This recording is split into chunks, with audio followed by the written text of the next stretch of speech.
Hello বন্ধুরা, আমার নতুন একটা ভিডিওতে তোমাদের সকলকে জানাই স্বাগত।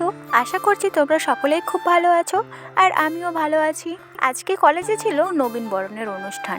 আমরা এখানে মন ভরে ফটো তুলছিলাম, ভিডিও করছিলাম, আর অনুষ্ঠানের সমস্ত দায়িত্ব ছিল প্রবীণদের ওপর। এই রুমেই আজকে অনুষ্ঠানের আয়োজন করা হয়েছে, আর রুমটাও অনেক সুন্দর করে সাজানো হয়েছে। আমরা এখানে অধীর আগ্রহে বসে আছি কখন অনুষ্ঠান শুরু হবে সেই অপেক্ষায়। এরপরই কলেজের প্রধান শিক্ষক মহাশয়কে বরণ করে নেওয়া হয়, আর প্রদীপ উজ্জ্বলনের মাধ্যমে আজকের অনুষ্ঠান শুরু হয়। প্রথমে একটি সঙ্গীত পরিবেশন করে সেকেন্ড ইয়ারের দিদিরা, আর তারপরে হয় একটি অসাধারণ ডান্স পারফরমেন্স। এভাবে একের পর এক নাচ, গান, কবিতা, আবৃত্তি এবং নবীন বরণের অনুষ্ঠান হয়, আর সেখানে আমরা নিজেদের পরিচয় আর কি ভালো লাগে সে সমস্ত কিছু ব্যাখ্যা করি। এরপর টিফিনের সময় হয়ে গেলে আমাদের দেওয়া হয়েছিল চাউমিন। টিফিন খাওয়ার পর আমরা আবার এই রুমটায় চলে আসি, আর তার 2 ঘন্টা পর আমাদের অনুষ্ঠান শেষ হয়। নবীন বরণের অনুষ্ঠানে আমরা পেয়েছিলাম একটি করে ফাইল, একটি সার্টিফিকেট, নবীন বরণের একটি সুন্দর কার্ড যেটা সেকেন্ড ইয়ারের দিদিরাই তৈরি করেছে, আর পেয়েছিলাম একটি পেন, চকলেট আর একটি সুন্দর ফুলের গাছ। আজকের মতো ভিডিওটা এখানেই শেষ করছি। ভিডিওটা ভালো লাগলে একটা লাইক করে দেবে, আর চ্যানেলটা সাবস্ক্রাইব করে পাশে থাকবে। Bye bye.